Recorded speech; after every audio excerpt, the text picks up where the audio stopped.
Good morning, friends.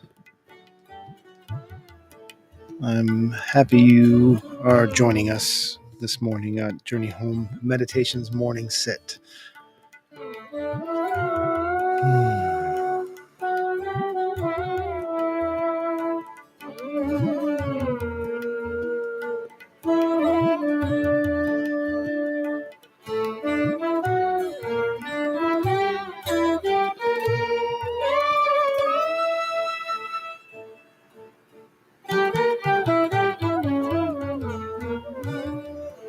All right.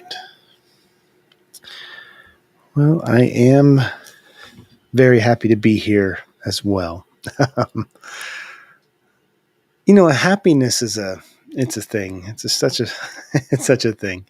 Uh, it's one of these words that we use, and I think it has a lot of different meanings. Um, and I guess maybe we could talk a little bit about that. Uh,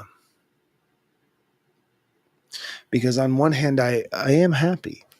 I am happy. I'm happy to be here. I'm happy to be able to do this morning sit. I'm happy to have this awesome space um, to be able to do this from. Um, but I'm also grateful. I'm also grateful. And those are not the same thing. And we can get confused when we talk about happiness because it can seem like happiness is the goal, right? My goal is to be happy. And I think that when we work from a place of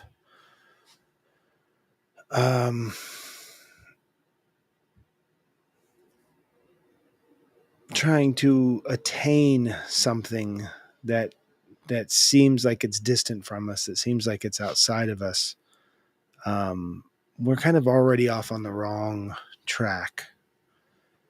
And happiness is one of those things. It's like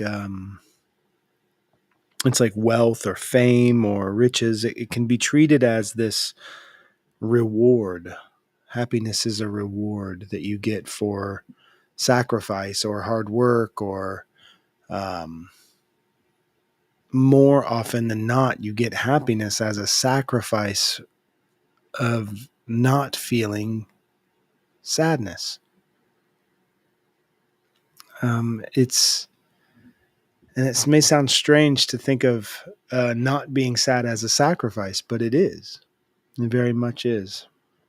Because sadness, sorrow, loss, grief, um, they are just as important in our experience and an expression of humanness as happiness or joy or excitement, right? Passion.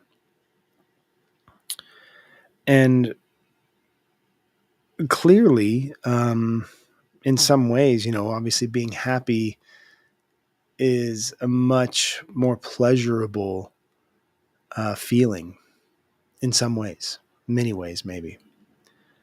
Um, but what's something that may be shocking to some people is that I work with people who are struggling with various degrees of addiction or substance use, reliance.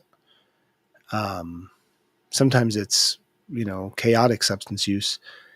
And a lot of people that I work with will say that they just have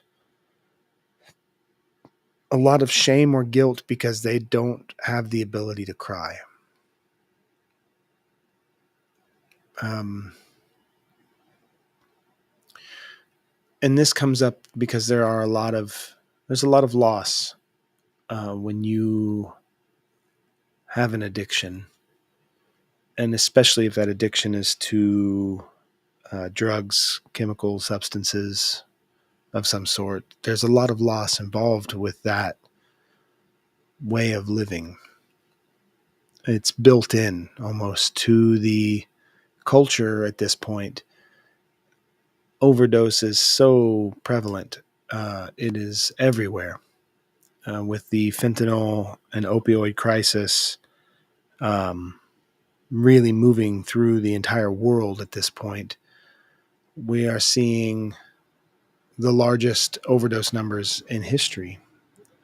And I sit with people who have lost, multiple people in their lives, sometimes tens, dozens. Um, and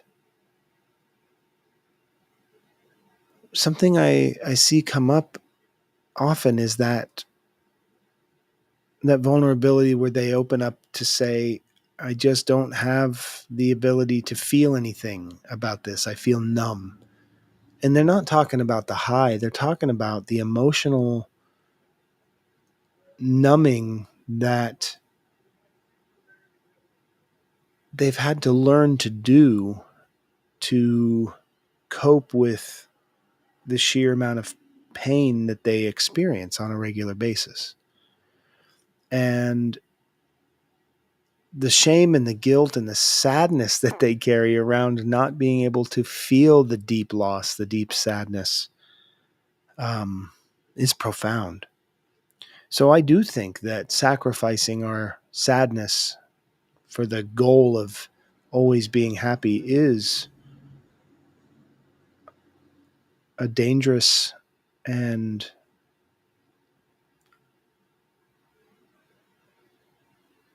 unpleasurable thing to do. And I think any of us that sat with that for any amount of time would probably come to that conclusion.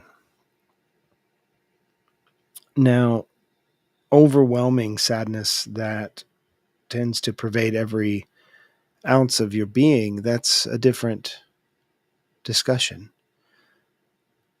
It would be the same thing as overwhelming happiness, right? Um, when we don't have the ability to carry these expressions, these experiences, and these feelings, then that's when we really suffer. That's when we really suffer. When we feel unable to carry the emotional experience of our life, whatever that may be, you know. Um, and it can happen this way in such a slow and nefarious way that we don't even recognize that it's happening to us. It's a matter of making a few distinctions here and there, a few choices here and there to not sit with difficult feelings and to chase pleasurable feelings that can become either very quickly or over so slowly over a long period of time that either way you are shocked when you recognize that what has happened is you've lost your ability to even choose to step into your sadness. And it becomes overwhelming when the pain does begin to hit. So we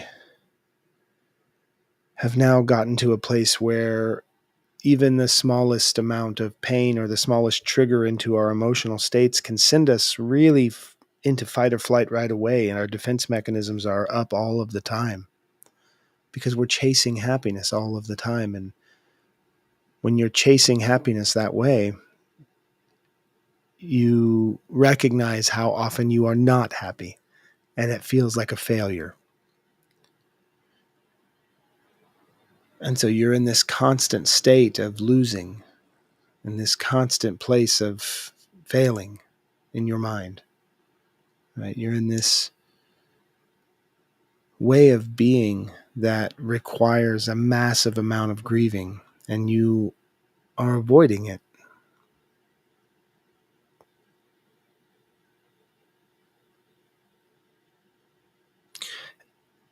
And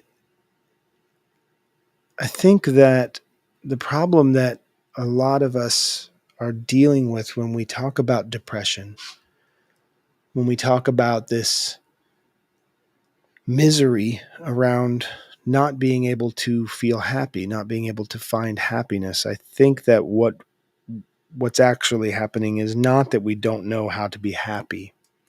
I think what's happening for many of us when we get into a deep depression is we don't know how to be miserable.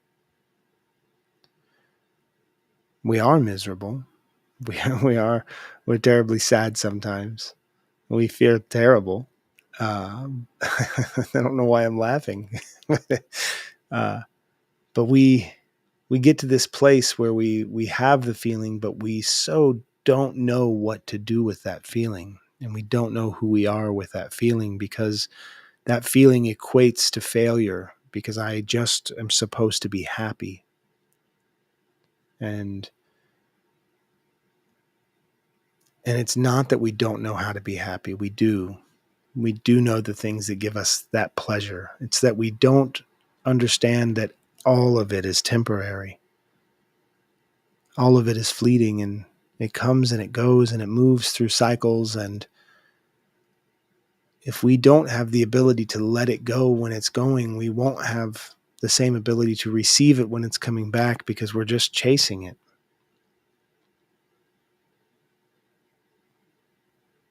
Right. And so it's the being sad that we don't know how to do. I don't know how to carry sadness, would be a better way to describe depression for some of us. The suffering kind.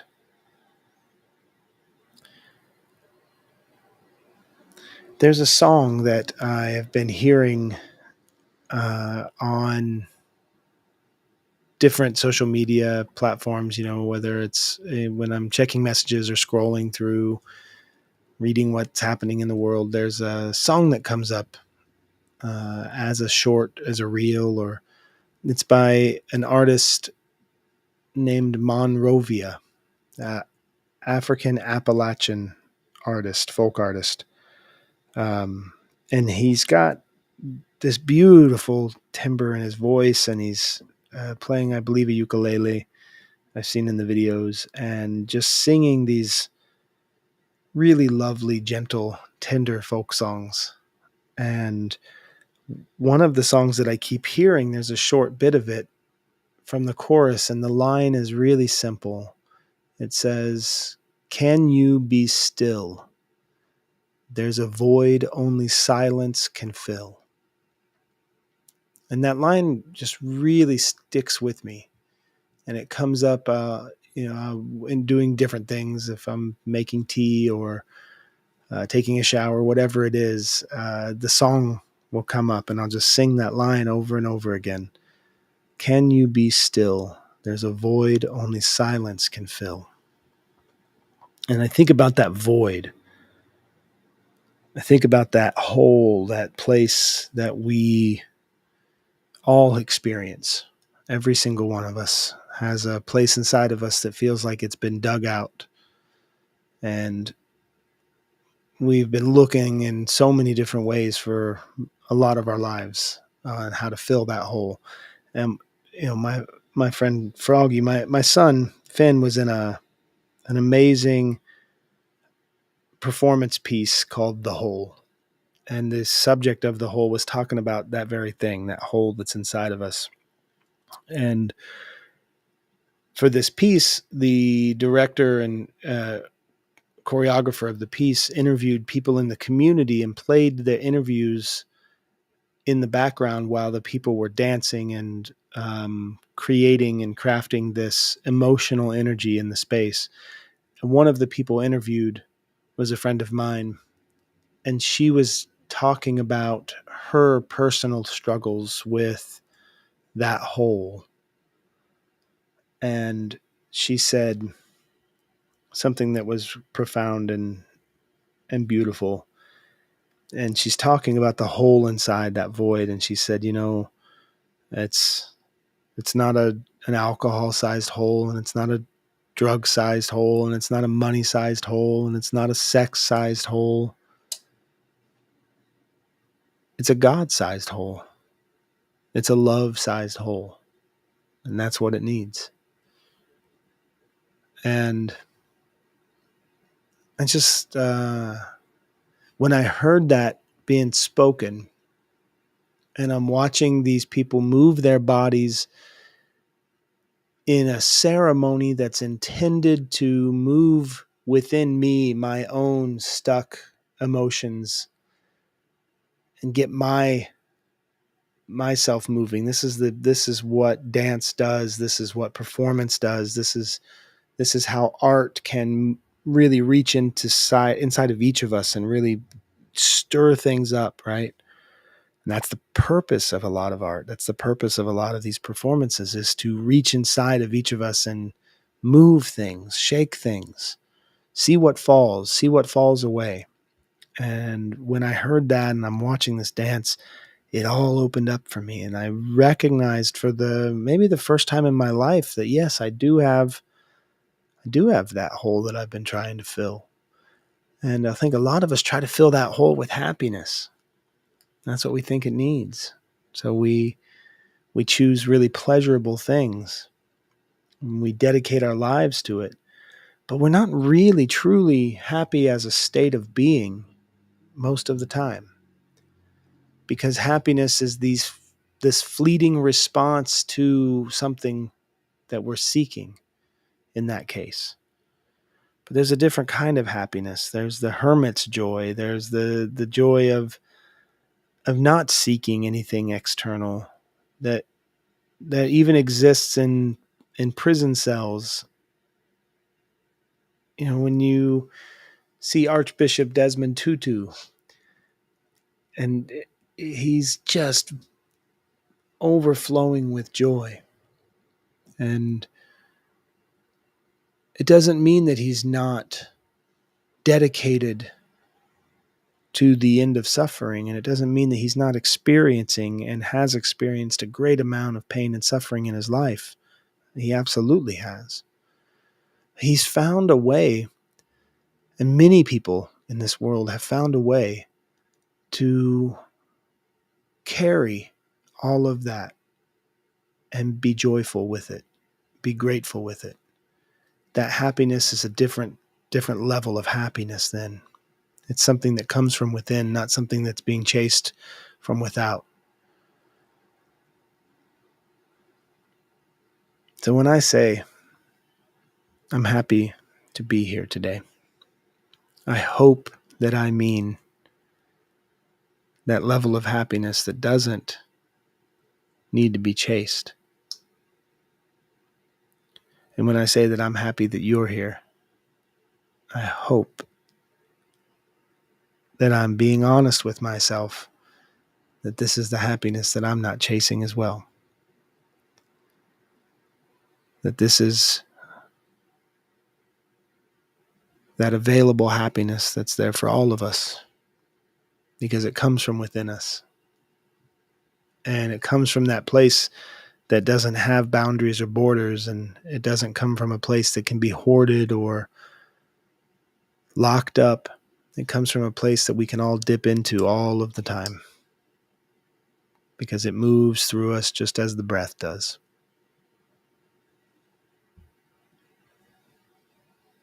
So that's what I hope for the world when I talk about happiness.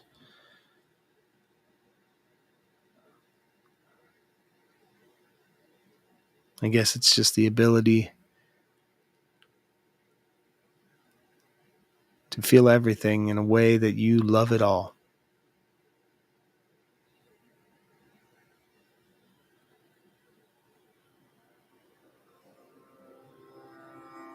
So let's take just a moment. We'll settle into our bodies.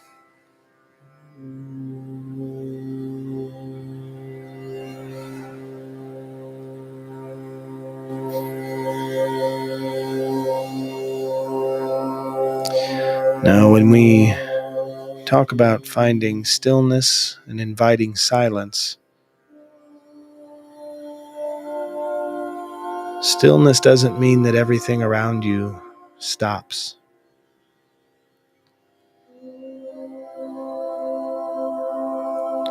Stillness means that you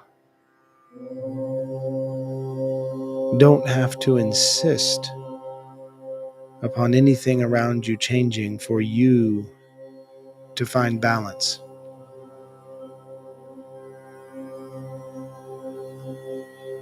And it's slowing down the mind and the chatter, and it's moving into the quieter places in the body.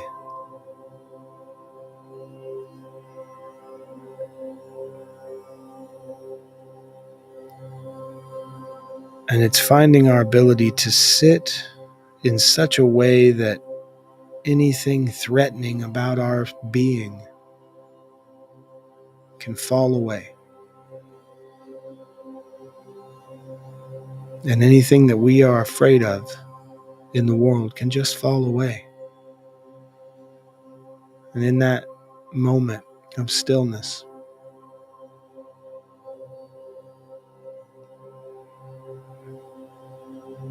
you can begin to feel everything. So if you want to, and you are in a place that you can gently close your eyes,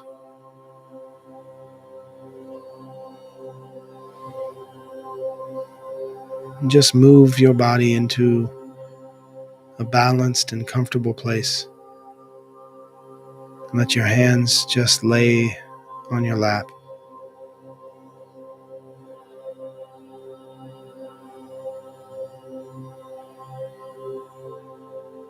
And just breathe in through the nose, simply, all the way into the belly.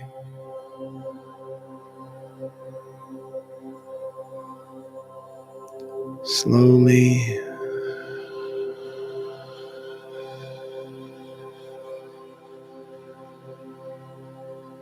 feel how easy and gentle you can become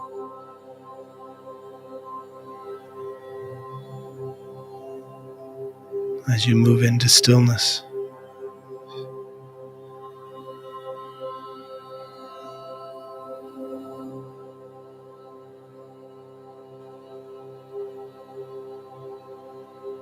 And like the sunrise, sitting beside a body of water, there's a moment where everything just seems to slow down.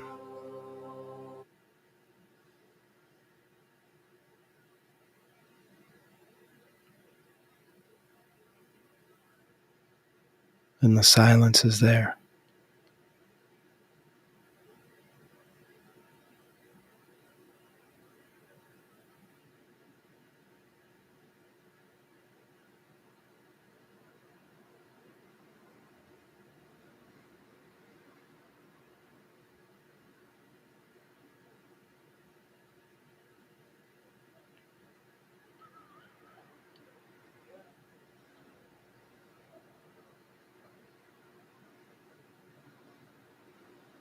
And the silence is not absence of sound.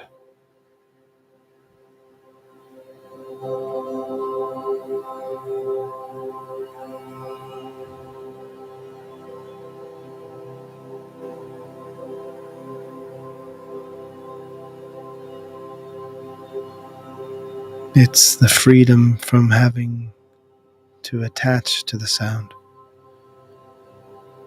It's liberation from the stories, from the chatter and the response and the reaction. Silence is simply allowing whatever it is to be, and to be still.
There it is.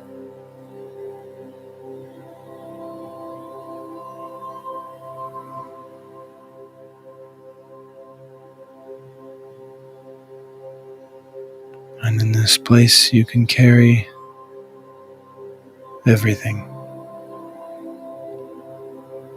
because you are balanced.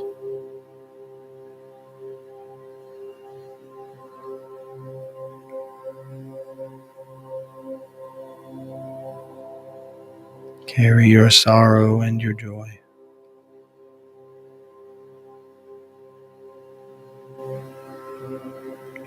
Carry your laughter and your tears in the same hand.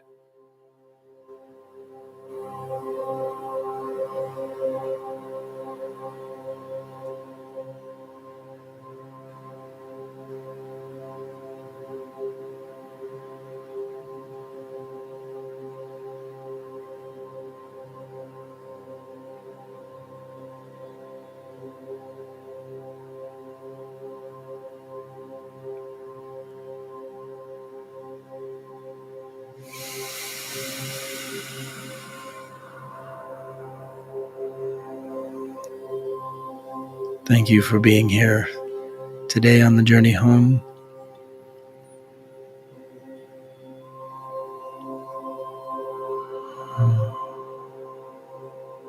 And I'm very grateful to have learned that silence and stillness do not need to be sought out or found. We just need to allow for them.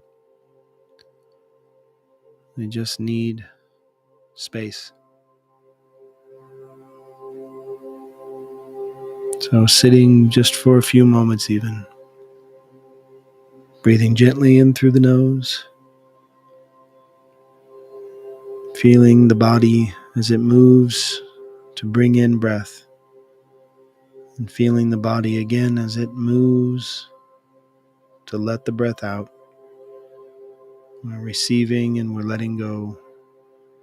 And when we find our flow with this and bring our mind to the breath and the breath to the body, we can begin to join the rhythm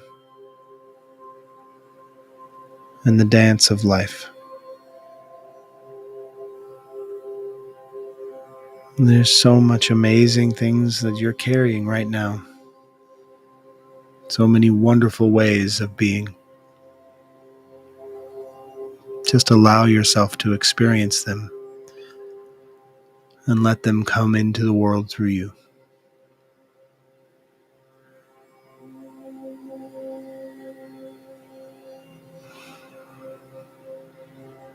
And when we're not chasing happiness, we're not ignoring pain, we won't look away. And sometimes that's what's being asked of each of us. Please don't look away. I need you here.